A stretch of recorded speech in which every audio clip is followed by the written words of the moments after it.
Hi friends, welcome to Setha Selvi channel. எல்லாம் நல்லா இருக்கீங்களா ஃப்ரெண்ட்ஸ்? இன்றைக்கி வந்து மத்தி மீன் வறுவலும் ஆட்டுக்கால் குழம்பு வைக்க போகிறோம். பாருங்கள், 1.5 ஸ்பூன் மத்தி மீனுக்கு மிளகாத்தூள் எடுத்திருக்கேன், ஒரு 1/4 ஸ்பூன் மஞ்சத்தூள் எடுத்திருக்கேன், ஒரு கரம் மசாலா 1/4 ஸ்பூன் எடுத்திருக்கேன்,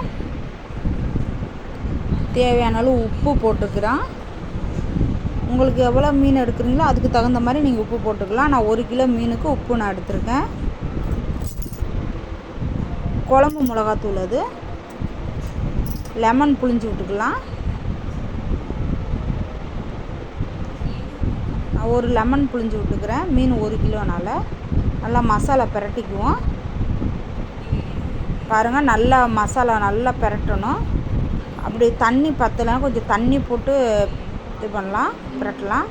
மத்தி மீனால் நான் அந்த கார்ன்ஃப்ளவர் மாவு, இது இஞ்சி பூண்டு பேஸ்ட்லாம் சேர்க்கலை. நான் அது துண்டு மீனுக்கு சேர்த்தோம்னா நல்லாயிருக்கும். இதுக்கு வந்து இப்படி வறுத்தா தான் நல்லாயிருக்கும். எங்களுக்கு இப்படி வறுத்தா பிடிக்கும், அதனால் நான் செஞ்சுருக்கேன். நல்லா மீன் இது பண்ணி கொஞ்சம் நேரம் ஊற வச்சுருவோம். இது பாருங்கள், இங்கே ஒரு வானலை வச்சுருப்போம். ஆட்டுக்கால் செய்யலாம் குழம்பு.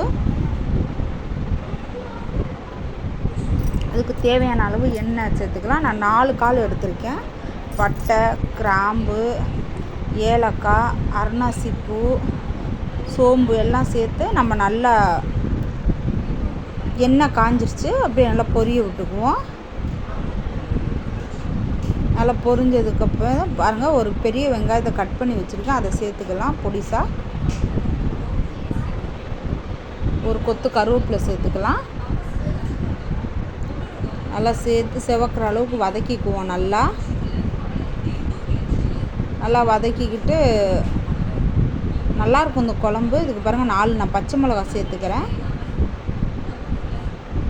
நல்லா வதங்கினதுக்கப்புறம் கொஞ்சம் புதினா தலையும் சேர்த்துக்கிறேன், ஏன்னா நல்லா வாசமாக இருக்கும் குழம்பு சேர்த்துக்கிட்டோம்னா. இஞ்சி பூண்டு பேஸ்ட்டு கொஞ்சம் சேர்க்குறேன், ஏன்னா நான் ஆட்டுக்காலில் கொஞ்சம் வேக வச்சேன் பாருங்கள், அதில் கொஞ்சம் இஞ்சி பூண்டு பேஸ்ட்டும் மஞ்சத்தூளும் சேர்த்து தான் வேக வச்சேன் நான். அதனால் இதில் இஞ்சி பூண்டு பேஸ்ட்டு கொஞ்சம் கம்மியாக நான் சேர்த்துக்கிறேன். இங்கே பாருங்கள், ஒரு 5 சின்ன வெங்காயமும் தக்காளியும் நான் அரைச்சிக்கிட்டேன் நல்லா. ஏன்னா அப்போ தான் குழம்பு நல்லா திக்காக வரும், திக்னஸாக இருக்கும். நல்லா அரைச்சி சேர்த்தோம்னா பாருங்கள், நல்லா அரைச்சிட்டேன் நான். இதை நல்லா கொஞ்சம் எண்ணெயில் வதக்கிட்டோன்னு வைங்க, நல்லாயிருக்கும் குழம்பு. பாருங்கள், மஞ்சத்தூள், கரம் மசாலா 1/4 ஸ்பூன் மஞ்சத்தூளும் 1/4 ஸ்பூன் கரம் மசாலாவும் சேர்த்துருக்கேன். இங்கே பாருங்கள், மல்லித்தூள் பாருங்கள், மட்டன் மசாலா 1 ஸ்பூனு, ஆவில் தெல்ல மிளகாத்தூள் 1 ஸ்பூன் சேர்த்துருக்கேன். நல்லா அந்த மசாலாவை அந்த எண்ணெயில் நல்லா வதக்கிக்குவோம். நான் பிஞ்சு சுரக்காய் வந்து கட் பண்ணி வச்சுருக்கேன். இதில் போட்டு நல்லா வதக்கிக்கிட்டோம்னா சுரக்காய் போட்டு நல்லாயிருக்கும் குழம்பு. அதனால் பிஞ்சு சுரக்காய், ஒரு சுரக்காயில் பாதி சுரக்காய் நான் நறுக்கிக்கிட்டேன்.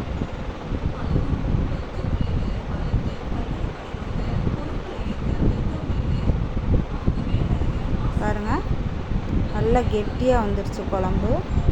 இங்கே பாருங்கள், இதில் வந்து நான் தக்காளி, அதில் ஒரு 3 தக்காளி அரைச்சிக்கிட்டேன். இதில் ஒரு 2 தக்காளி கட் பண்ணி, தக்காளி, மஞ்சத்தூள், இஞ்சி பூண்டு பேஸ்ட்டு எல்லாத்தையும் நல்லா வேக வச்சுருக்கேன். தூக்கி நம்ம ஊற்றிக்கலாம். அதில் பாருங்கள், நல்லா காய் கொஞ்ச நேரம் கொதிக்கிட்டோம். நல்லா காய் ஒரு கொதியிலே வெந்துடும். பிஞ்சு கத்திரிக்காய் அது காய். இந்த பாருங்கள், தேங்காயில் வந்து ஜீரகம், சோம்பு, மிளகு, கொஞ்சம் கசகசா, கொஞ்சம் முந்திரி எல்லாமே சேர்த்து நான் அரைச்சிருக்கேன். இப்போ இதை அதில் சேர்த்துக்குவோம். நீங்கள் வாங்கி சுரக்காய் வாங்கி போட்டு செய்யுங்க, சூப்பராக இருக்கும். பாருங்கள், குழம்பு நல்லா காயெலாம் வெந்துருச்சு. பாருங்கள், நல்லா குழம்பு திக்காயிருச்சு. இல்லைங்களா, காலெலாம் நல்லா வெந்துருச்சு. பாருங்கள், நீங்களும் செஞ்சு பாருங்கள். வேறு ரெசிபி வேணாலும் என்கிட்ட சொல்லுங்கள் கமெண்ட்ஸில், நான் செஞ்சு போடுறேன். எல்லோரும் எனக்கு சப்போர்ட் பண்ணுங்கள். பாருங்கள், குழம்பு சூப்பராக இருக்கும், சாப்பாட்டுக்கும் நல்லாயிருக்கும். நீங்கள் வந்து மற்ற இதுக்கெலாம் டிஃபன் வகைக்கு நல்லாயிருக்கும் இந்த குழம்பு. இப்போ பாருங்கள், நான் மீன் பொரிக்கிறேன். உங்களுக்கு ஏற்கனவே நான் மீன் வீடியோ வந்து நிறையா போட்டிருக்கேன், அதனால் நான் இதை வந்து ரொம்ப இதாக காட்டல. மீன் வீடியோ வந்து பாருங்கள், மத்தி மீன். ஏன்னா இப்போ நம்ம ஆட்டுக்கால் குழம்பு வச்சுருக்கோம். இப்போ மதியம் சாப்பிட்டுட்டு நைட்டுக்கு டிஃபனுக்கும் சேர்த்து அதையே நம்ம சாப்பிட்டுக்கலாம். அதனால் நான் சேர்த்து 2 இதுக்கும் செஞ்சுட்டேன். பாருங்கள், மத்தி இது வறுத்துட்டேன் மீன். சூப்பராக இருக்கும். நீங்களும் செஞ்சு பாருங்கள். செஞ்சு பார்த்துட்டு எனக்கு சொல்லுங்கள். இந்த வீடியோ பிடிச்சா லைக் பண்ணுங்கள், ஷேர் பண்ணுங்கள், கமெண்ட் பண்ணுங்கள், மறக்காமல் சப்ஸ்கிரைப் பண்ணி பக்கத்தில் இருக்க பெல் பட்டன் கிளிக் பண்ணுங்கள். பாய்.